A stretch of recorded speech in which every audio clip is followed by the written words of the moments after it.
as you're looking at this beautiful view of the mountain, the trees, the ponderosa pines, the Douglas fir, and of course, my dog is with me on a hike, and the spruce trees. Look at that tree right there. Wow. You know, when you are able to, people ask me about alchemizing your resentments. You know, my dad would always say, Nino, if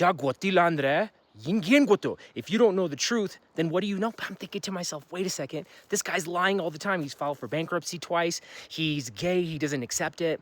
He's always beating me, making me hit my mom. Why are these things happening? Why is he saying, you need to be in the relentless pursuit of truth?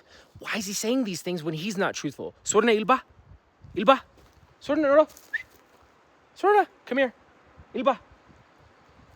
I just want to make sure that she's, apparently there are mountain lions on this trail, so I just want her to keep a couple feet close to me, and bears as well. But when you are alchemizing your resentments, you have this resentment. Your dad said this to you, but he's not doing this. And then see, you can see how there's curiosity. There's accepting it. There's not blaming him. There's no victim mindset. There's no narcissistic traits here. We'll get one more view of that. Wow, look at this.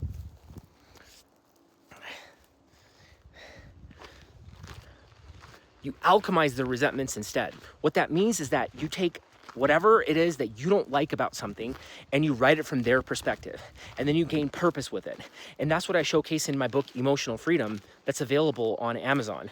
And when I was young, my dad would always say to me,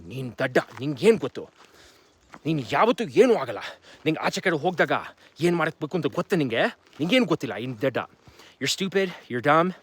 When you go outside into the world, everybody's gonna see it. Well, this is what I thought forever. But then I'm thinking my dad's all these things has happened to him. All his friends have left.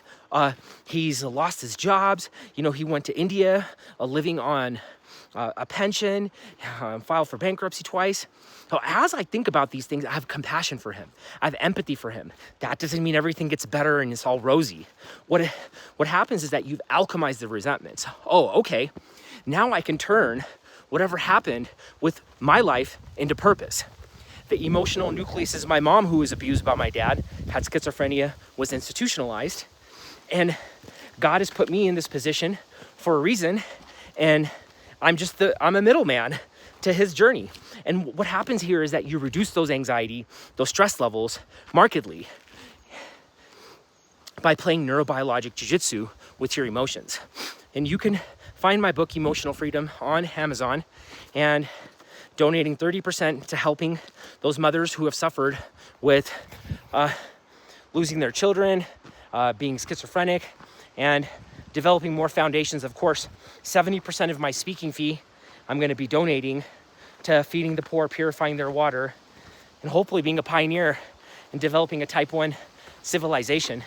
Imagine that day when nobody hates themselves, nobody has anything bad to say about themselves, and we're all living in emotional freedom. I hope to be a pioneer to develop that, because if you were to be emotionally free and have an empathic implicit mind and not a resentment implicit bias, imagine how much you can do for the world. With that said, there will be a mind hygiene guide in the description that you can follow along, and I'll be dropping videos at 4 p.m. Pacific Standard Time every Wednesday. Oh boy, look at this. We're coming here before the sun comes out completely. Probably will have to take off the sweatshirt on the way back down. Namaste.